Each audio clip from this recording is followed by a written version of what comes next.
Hola, ¿qué tal?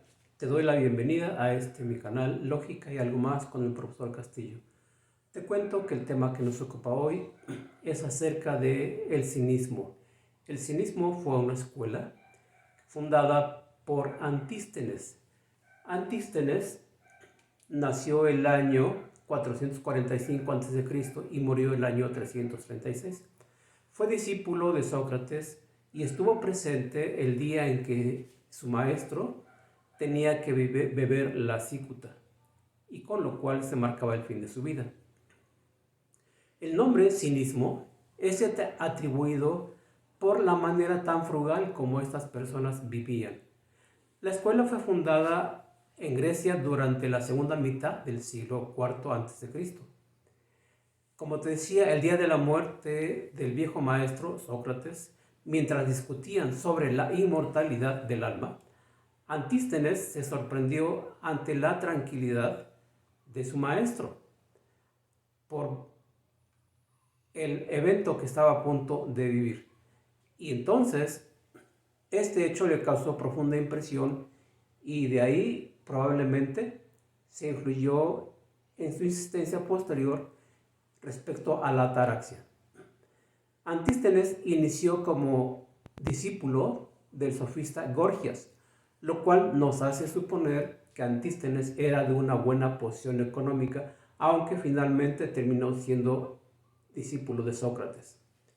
Después de la muerte del maestro, decide prescindir de todo aquello que es superfluo y fundar su propia escuela, en un gimnasio a las afueras de Atenas llamado el Sinosarges, lo cual da origen al nombre de cínicos. Sinosarges quiere decir el perro blanco. El cambio de Antístenes fue tan radical que comenzó a vestir con una capa, unos guaraches y un bastón.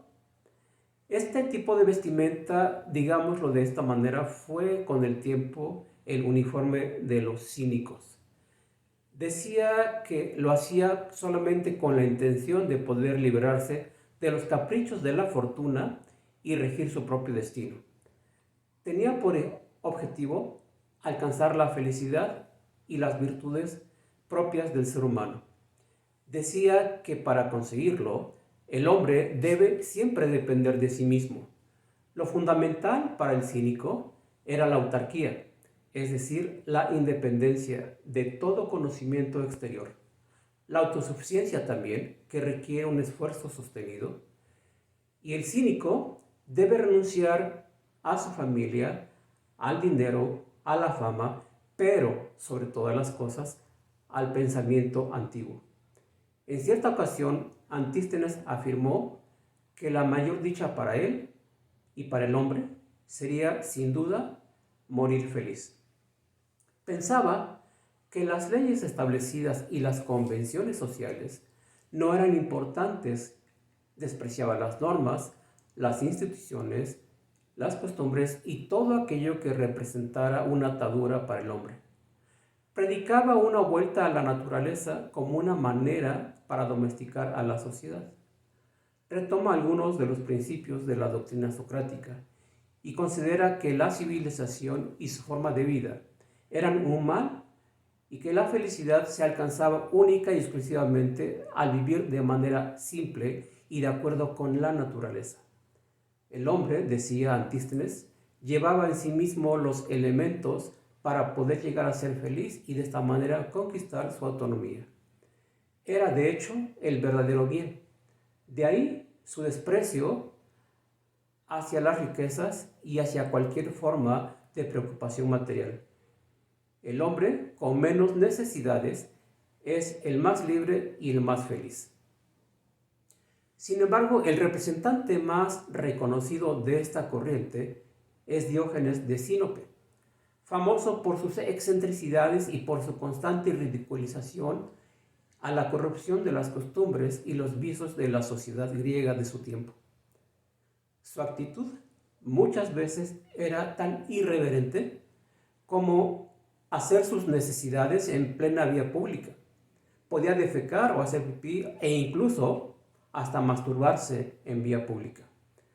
El concepto de cínico viene del griego kínikos, que significa perro. Por lo tanto, se decía que el cínico era aquel que seguía o vivía la vida del perro.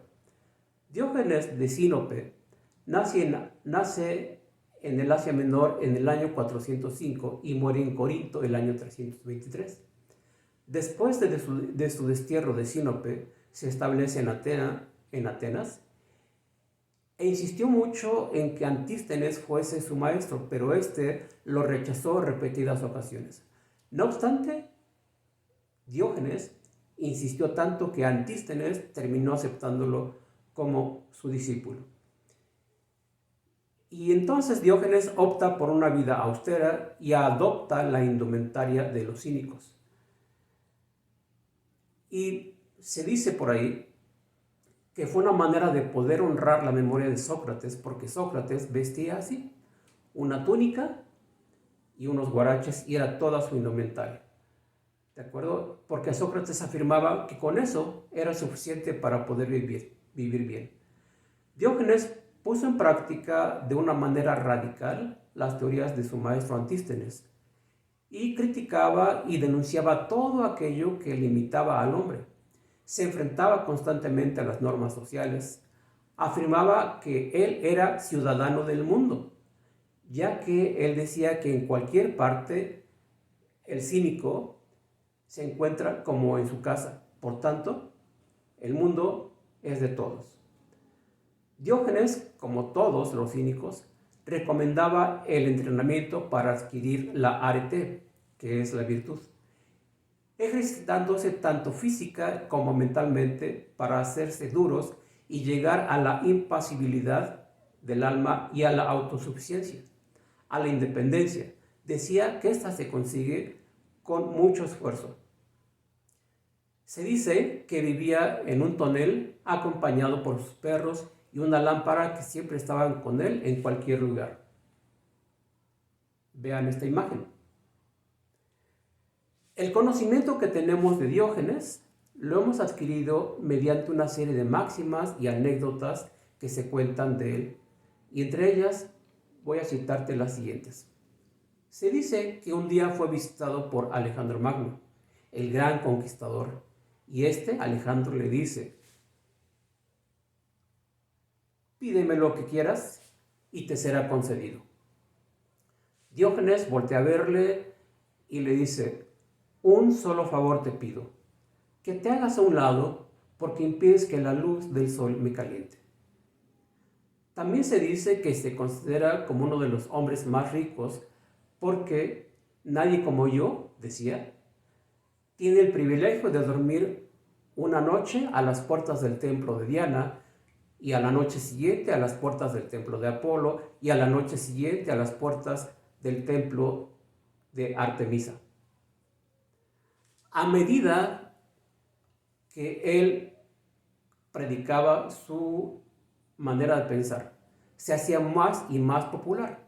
Se cuenta también que a mediodía, con el sol cayendo a plomo sobre la septentrional ciudad, caminaba con una lámpara encendida.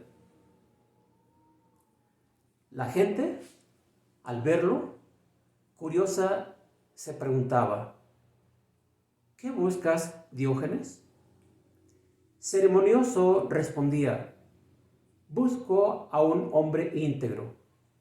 Cuando lo encuentre, le pediré que sea mi maestro.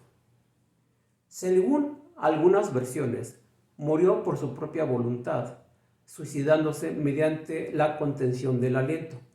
Otros afirman que murió por haber comido carne de pulpo cruda. Otros más dicen que fue mordido cruelmente por sus perros. Actualmente el concepto de cinismo se asocia a la tendencia a no creer en la sinceridad o la bondad humana, ni en sus motivaciones ni en sus acciones, así como a la tendencia a expresar esta actitud mediante la ironía, el sarcasmo o la burla. Filósofos modernos y contemporáneos de la talla de un Juan Jacobo Rousseau o de un Federico Nietzsche manifestaron el cinismo de Diógenes y de Antístenes. Así podemos ver Nietzsche, cómo él hace una puntualización muy marcada acerca de la transmutación de valores. Esto es todo lo que tengo que comentarte hoy acerca del cinismo, y en una próxima ocasión veremos otro tema llamado el escepticismo. Muchas gracias por tu atención y deseo que tengas un excelente día. Hasta la próxima.